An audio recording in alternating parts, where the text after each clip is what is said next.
Page 10, Trip to the Bazaar. 4/4 time, there's no sharps or flats in the key signature, but there's a bunch of accidentals. As far as what key it's in, see, it gets a little tricky when they start adding a bunch of accidentals, because then you get into the other modes besides major and minor, and I'm not an expert in that, so I'm really not comfortable with discussing that. You would think it would be C major or A minor, but let's just look. You can usually tell by listening to the piece, sort of, is it one of those, or is it some other mode? So let's talk right hand first. Eighth notes, starting here. Watch these accidentals. E flats.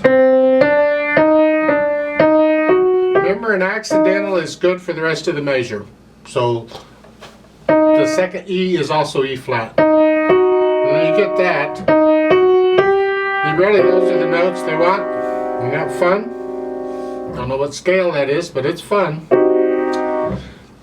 Second line. And then here. Remember that E flat still applies. Now you see the triplets in the third line. I'll come back to those. I haven't talked rhythm yet. I just want to get the notes, make sure we're okay with that. And then the third line, or fourth line, is just C's all across. And then the last line, now you have to come up here. F sharp, A sharp. And they're saying to here with the thumb on the G. Frankly, I find it more comfortable to do a 2/4 and then a 1. So as far as I'm concerned, if you want to do 2/4, you go right ahead. That last G at the end, that's tied. So you're going to hold that down for 4.5 counts. Speaking of rhythm, 1 and 2 and 1 and 2 and 3 and 4 and 1 and 2 and 3 and. That's really about all it is. Huh? Let's go down to the third line where the triplets are. The 3 triplets come on the and of 1 on each of those, so it's 1 and 1 and 1 triplet. 1 and 2. I just kind of feel them. I stick in 3 notes in there. 1 and 2. 1 triplet 2. So forth. Last measure is the same way. Fourth line. 1 and 2 and 3 and 4 and really the eighth notes in the left hand will help keep you straight here, because you can see which note in the left hand you're playing with that note in the right hand. Just keep the hands together. Your left hand can guide you through it. Speaking of left hand, here. And again, this rhythm, the notes in the right hand will guide you through, so you can follow those 1 and 2 and 3 and 4, and see the tie, those C's are tied together. Don't play it again, just hold down. And then you get second line, 1 and 2 and 3 and 4, and now you have an F sharp G. The G's a whole note. You're going to hold it down even when you play the F natural. Here. So it's 1 and 2 and 3 and 4 and. They're saying third finger again. That's fine. You can lift up here. And again, the G's tides, or excuse me, the G's a whole note. G is something you figured out. 1 and 2 and 3 and 4 and. And third line again, the whole note. 1 and 2 and 3. Just make sure you hold the G down for those measures. And then next measure, 1 and 2 and 3. Isn't that fun? Third line down. Now the left hand gets the fun part. 1 and 2 and 3. You're playing the same notes the right hand played up above, but you're an octave lower is all. Okay. And then the last line, I would recommend on that second C that you use thumb. Here. This way you're in position for a 2/5 here. Otherwise you got to go from here to here. And that's dangerous and it's tricky and it's unnecessary. So the last line is 5, 1. And now just reach down and do 2/5. And that's tied for the end of to the end of the piece. Just hold that down. Put the hands together. Oh, okay. 1 and 2 and. Right there is where they come together. Just play the left hand along with the right hand. 1 and 2 and.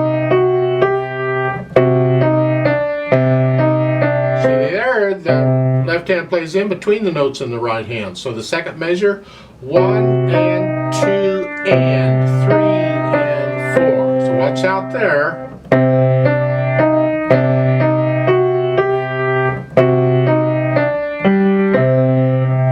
So again, sometimes the left hand's playing in between the right hand notes. Okay. Second line, second measure here. That just sounds wonderful, don't it? You gotta love it.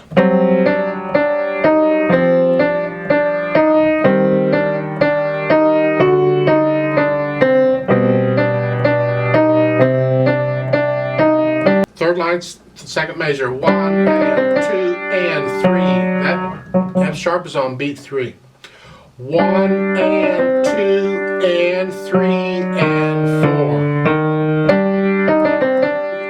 And you hold that out for a little while, and then when you're ready, you're recovered, then you can go on.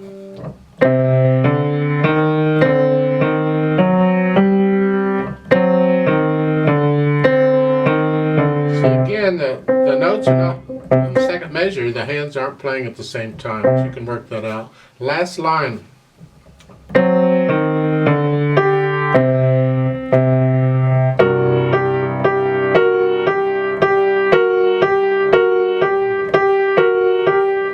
Not something you'd fall asleep to, but I guess you're going to the Bazaar, so that's okay. Now add the articulation. Slurs and the staccatos, watch it very carefully. At the beginning, they don't give you any articulation for that left hand, so play it as legato as you can until you get something. The right hand, you've got the slurs. So connect all these notes. Then lift up. Just a little lift up between each slur. Then in the second line, second measure, we get the down, up, 2-note slurs.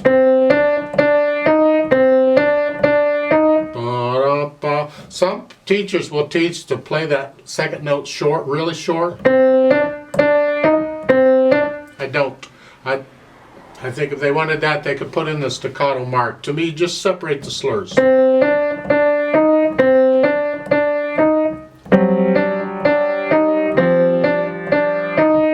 in the left hand, you're getting slurs every measure, so lift up the left hand between each measure. Again, second measure.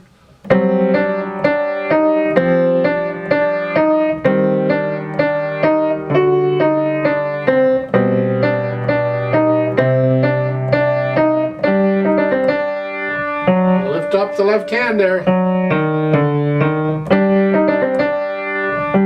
and then the hands switch around, you do the other stuff. Let's go down to the last line. Second measure, you hear just again 2-note slurs here. They're not all 2-note slurs, so watch out. See, those are, that is, but this isn't. That is, so what?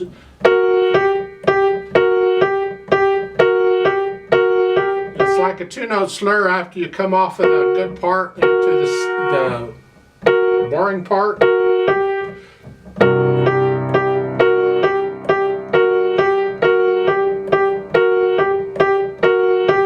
you hold that down and recover.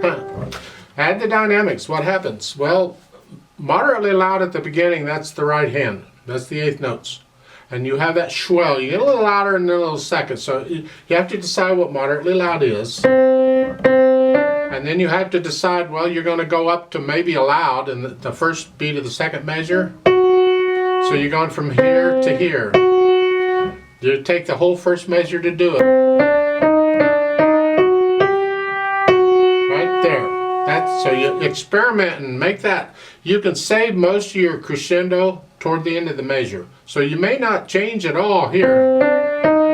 Now you're going to start here. Boom. That's where you want it. And then come back down. Again.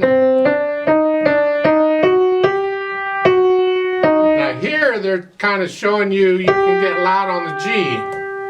You could probably get loud on the G on the first one too. They may not be real accurate on these arrows and where they're put.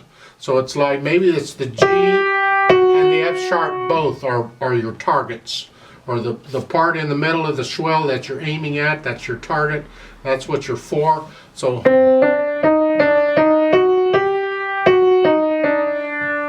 like so. Second line, second measure, come down to moderately soft, just a little softer than you were at the beginning. And then when you do this swell again, go up to about a moderately loud. Right there on that's where you're headed. Now the dynamics on the third line, there's a couple ways of interpreting this. The first measure is a decrescendo. Well, you finish the second line at moderately soft, because in the second measure you were moderately soft, then you had that swell in the next measure back down to moderately soft. I could, in the third line, I could start moderately soft and go down to a soft. Like so. Don't slow down, just I can go down to a soft. Or, to give me more room to decrescendo, I could come up a little bit at the beginning of the third line and maybe start that moderately loud. And I could go back down to a moderately soft. See, there are different ways of doing it. It doesn't say specifically. Experiment with it, try both ways and see which one you like. Maybe one time you'll play it one way and another time you'll play it another way. And I think that's great. You don't always play things exactly the same. So we could start the third line at moderately soft and go down. And then in the next measure, go back up to moderately soft again. And now you're going to diminuendo. Right there. Just gradually for the rest of the line, diminuendo. Then in the third line, you go up to moderately loud, but now that's for the left hand. It gets its thing. It's going to be.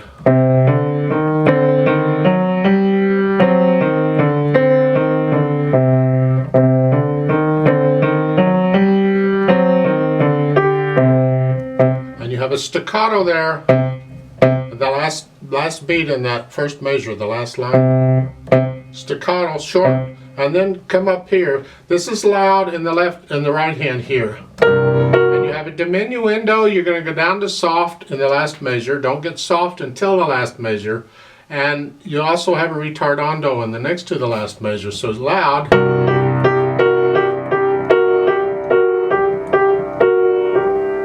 So you have to plan the diminuendo out. You're starting loud. Maybe by the third beat you're down to moderately loud, and then the next measure you're moderately soft. I like to save most of the diminuendo to the end of it, so maybe I'm going to be fairly loud the whole second measure. Now I go down to moderately loud, moderately soft, and down to soft.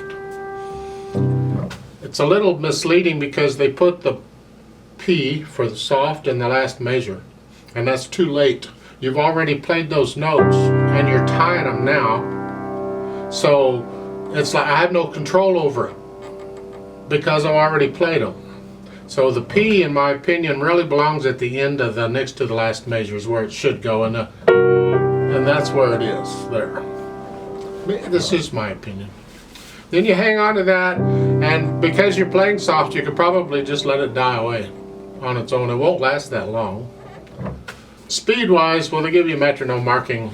I'm not sure what swaying is, but...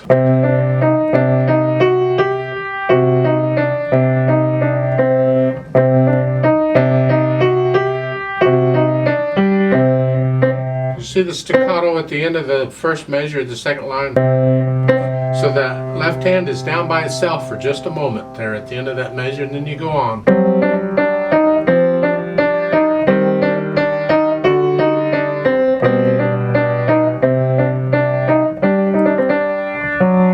Slow down. And then odd tempo means resume the speed you were going before you changed it. So back to what you were doing.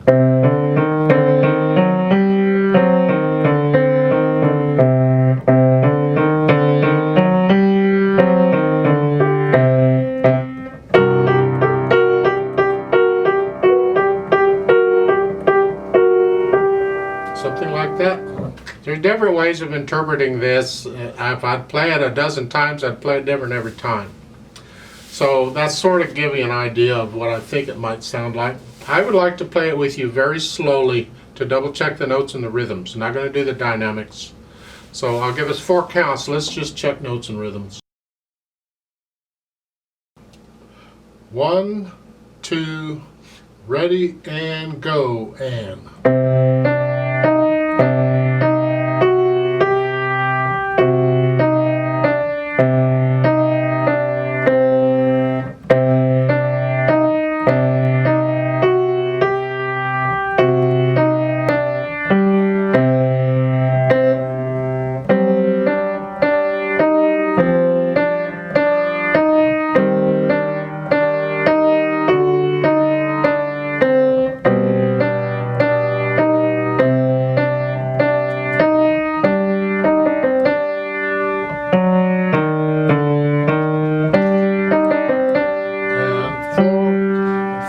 And hold and 2. Go on.